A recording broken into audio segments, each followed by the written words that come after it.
In the spring of the year 1600, a fishing boat rose out of a green bay on the coast of Japan towards something that should not exist, a European ship, sails hanging in rags, rigging trailing in the water, and no hand on the helm. The fishermen climb the side and freeze. The deck is covered with men, and most of them are not moving. About 24 are still alive, and of those, barely a handful can stand. 2 years earlier, this ship had left Europe in a fleet of 5, carrying some 500 men. This is everyone who made it. Word runs up the coast, and the story immediately takes its first strange turn, because the Japanese, looking at this shipload of dying strangers, don't want them dead. The men who do want them dead arrived years ago, fellow Europeans. Portuguese missionaries, the only Westerners in Japan, and they mean to keep it that way. Go straight to the authorities with a simple story. These men are pirates, and everyone knows what happens to pirates. Among the dying is an English navigator named William Adams, 35 years old, shipwrecked, starving, and 6,000 miles from home. Within days, the most powerful man in Japan is going to summon him. A warlord weeks away from the battle that will decide the whole country. The missionaries are asking that warlord for an execution. What he wants instead, as it turns out, is a conversation. And whether he lives and everything he becomes comes down to how well one half-dead sailor answers questions. This is how a legend starts. So, who was he? Start where he started, a widow's kid from the docks of Kent. William Adams was born in Gillingham, in his own words, where the king's ships do lie, and his father was dead before the boy turned 12. What saved him was an apprenticeship, 12 years with a shipbuilder in London, learning the two halves of the sea trade, how to build a ship and how to steer one by the stars. And somewhere in those 12 years, he mastered the one small object this whole story balances on, the compass, a needle that points true when nothing else in your life will. Remember the needle.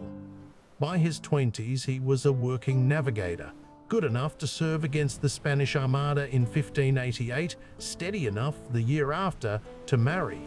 Her name was Mary. They had 2 children, a home near the shipyards, and the small, complete life that comes with small, honest wages. And that might have been the whole story. Except that in 1598, the Dutch came recruiting for something enormous. 5 ships out through the bottom of the world, all the way to the riches of Asia. Fortune or nothing work, and they needed navigators. Adams signed on. So did his brother Thomas. So in June of 1598, William Adams said goodbye to Mary and the children on a Grey Dawn quay. Picture it, because he would spend the rest of his life replaying it. A wife straightening a collar that didn't need straightening. Children too small to understand why they'd been woken. A man promising, the way sailors have always promised, that 2 years would go quickly. Then he walked up a gangplank and sailed out of their lives. He would never see England again. He didn't know that yet, of course. He also didn't know that the grand expedition he'd just bet his family's future on would start killing its men before it even cleared the Atlantic. Here is what 2 years at sea did to 5 ships and 500 men. The fleet's commander was dead before they were out of the Atlantic, and scurvy moved into every ship and never left. Then the Strait of Magellan, the frozen gate at the bottom of the world, locked them in for an entire southern winter, and hunger did the rest. By the time what was left of the fleet broke out into the Pacific, it was a fleet in name only. 1 ship had given up and turned for home, and 2 more would be taken, 1 by the Spanish, 1 by the Portuguese. And on the coast of Chile, a shore party rowed in for food and water, and never came back. Among the dead was Thomas Adams, his little brother, the boy who had followed him onto the same muster book because his big brother was going, and where William went, he went. William didn't even get to bury his brother. The fleet needed the wind, and the wind didn't care. They sailed on the same evening, and the coast of Chile kept him. Grief on a ship has nowhere to go. You stand your watch, and you carry it. That left 2 ships, and the decision that still reads like desperation. In November 1599, they turned west together and aimed across the entire Pacific for Japan. Somewhere in that endless water, a storm pulled the 2 ships apart, and the other one, the ship Adams had started this voyage on, was never seen again. All hands. One ship was left now, a battered Dutch trader called the Liefde. In Dutch, the name means charity. Hold on to that too. For month after month, Charity crawled across the largest ocean on Earth, while her crew died by inches, until, near the end, the living were too weak even to work her sails. And that is how she came to be drifting into a green Japanese bay in April of 1600 with no hand on the helm, the ghost ship from the start of our story, arriving at last. 24 alive, a handful standing. And here is the detail worth holding on to. The fishermen who found them did not run, and they did not wait for orders. They climbed aboard a ghost ship full of dying foreigners and gave them water. Strangers from the wrong end of the earth. And the first thing Japan ever did to William Adams was hold a cup to his lips. Then, the other kind of help arrived, and the help spoke Portuguese. The Catholic mission had had Japan to itself for 50 years, and a shipload of Protestant heretics threatened everything they had built. And be fair to them for one breath, 50 years of patient work, schools, converts, a foothold no other Europeans had, and one ragged crew could poison all of it. From where the mission stood, this wasn't malice, it was defense.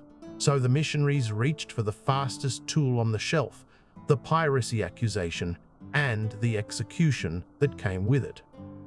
Which means the first men in Japan who wanted William Adams dead were his fellow Europeans. By any reasonable reading, this is where the story should end. 24 men who cannot stand, accused of a hanging crime, in a country where nobody owes them a thing. But Japan, in the spring of 1600, has far bigger problems than shipwrecked heretics. The country is sliding toward the largest battle in its history, and the man at the center of everything, the warlord Tokugawa Ieyasu, is weighing every piece on the board. When news of the ghost ship reaches him, he does not sign the execution order the missionaries are hoping for. He sends for one of the strangers instead. And the reason it was Adams who went is almost embarrassingly simple. Of all the survivors, the English navigator was the healthiest man who could still stand. He got the interview because he could stand up. So picture Osaka Castle.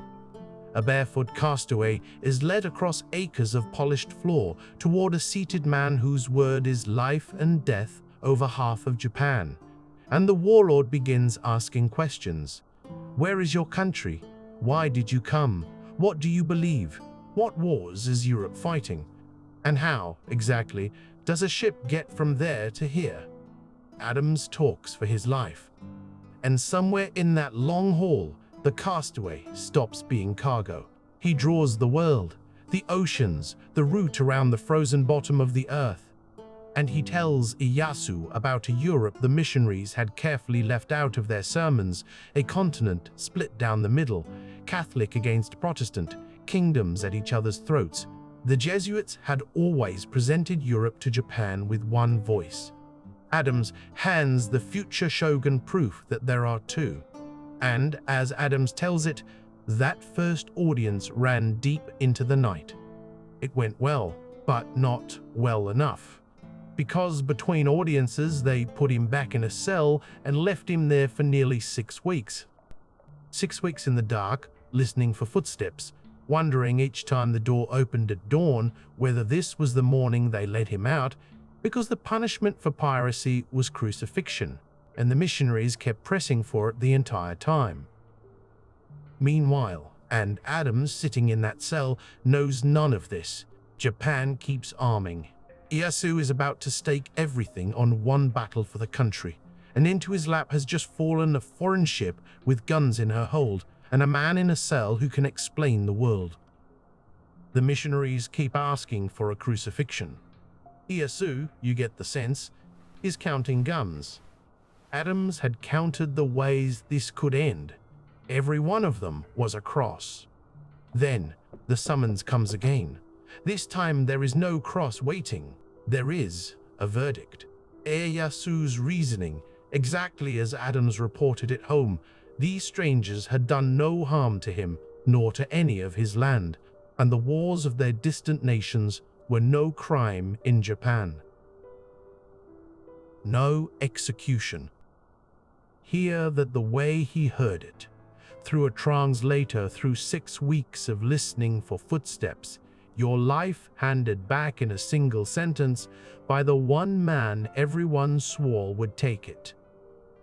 The missionaries, in Adams's own words, were out of heart that their cruel pretense failed them. The men who had crossed an ocean of graves were free. And for the one who answered questions well, freedom was only the beginning.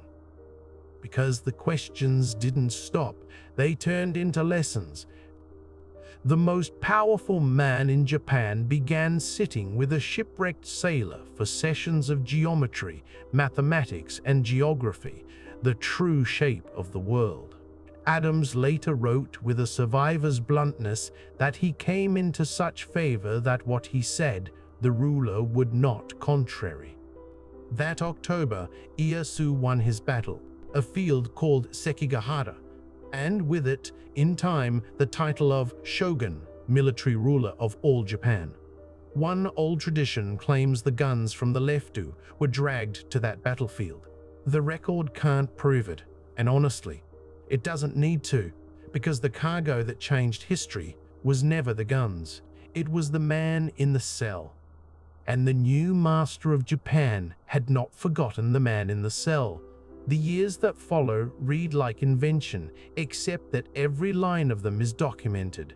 Western-style ships begin rising on Japanese beaches, and one of them will eventually carry a shipwrecked Spanish governor clean across the Pacific. Through all of it, the shogun keeps his Englishmen close, and the rewards climb to match, a stipend. Then an estate at Hemi, with near 100 households working its land. And then rank itself, Hatamoto, a bannerman, a direct retainer of the shogun, with the 2 swords that came with it. The widow's kid from the Gillingham docks was now, by every measure that mattered, the most influential Westerner in Asia. And then Japan gave him the thing legends are actually made of: a new name. The documents of the shogun's Japan stop calling him William Adams. They call him Anjin. Anjin means pilot, the old sea word for the navigator, the man who steers the ship. Write it in Japanese characters, and they say literally, he who holds the needle. 12 years in a London shipyard, learning to trust the needle. A needle that held true through 5 dead ships, a dead brother, and an ocean no one had ever crossed from the east. And now the needle is his name. A whole empire, and the word it chose for him was the thing his hands knew best. And history, showing off, added one more layer. An early Japanese document writes that name with different characters that mean charity. The name of the ship that carried him. Japan named the castaway twice, once for his skill and once for his ship. He married again, a Japanese wife, And here the record is honest in a way legends usually aren't. We know from a colleague's diary that she had a sharp head for business, but we don't actually know her name. They had 2 children, Joseph and Susanna, which left exactly one thing on Earth that had ever really threatened William Adams. And in 1630, it sailed into harbor, flying English colors. An English ship reached Japan in 1613. Adams had been gone 15 years, and for years he had been writing home that Japan would not let him leave. Now he went to the shogun and got the thing he'd been asking for, permission. The door out of Japan finally stood open. He stayed. His reasons survive, and they are achingly human. He'd been poor too long. In his own words, he wanted to get something before his return. That and the English captain had been rude to him, the first countryman he'd seen in 15 years, and they couldn't stand each other. Which closed the pattern this story had been drawing since the Bay.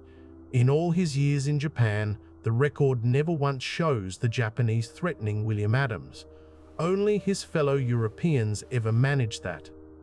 So the samurai became an employee. He signed with the English company, sent part of his wages home to Mary, sailed the Asian seas for the company and for himself, and never saw England again. He died at Hirado in 1620, about 55 years old. Then they opened his will and found that he had split his estate almost exactly down the middle, between his family in England and his family in Japan. Half to each life. To the very end, the needle pointed both ways. There is a version of this story where that reads as triumph. Standing where he stood, it probably felt more like the truth. Every exile learns you can be handed a whole new life and still spend it missing the one you traded away. His old colleague wrote in his eulogy that no Christian had ever stood in such favor with the rulers of Japan, and historians will tell you dryly that this overstates it. Fine. He doesn't need the inflation, because the documented truth is strange enough on its own. They begged Japan to crucify him. Japan promoted him. And the reason isn't destiny, and it isn't luck. Stripped of his ship, his crew, his brother, and his country, with nothing left but what he carried in his head. William Adams still held the one currency every empire on earth accepts. He knew how to do something superbly, and he answered questions about it honestly. Japan didn't spare a beggar, it hired a navigator. Skill was the one possession the shipwreck couldn't take off him. They named him the man who holds the needle, because when everything else was gone, the needle held. One honest footnote before we go, because that is how we do things here. The legend has edges the record can't prove. Nobody knows exactly where the ship made landfall. Japanese towns still argue over the honor. The famous scene where the shogun declares that William Adams is dead and the samurai is born, invented centuries later, and the beloved image of Adams building the shogun's ships with his own hands. The ships were real, but the evidence for his hands on them isn't. That is how legends grow. This one never needed the help. If you want more true stories of legends before they were legends, ancient and otherwise, subscribe. There are more needles out there.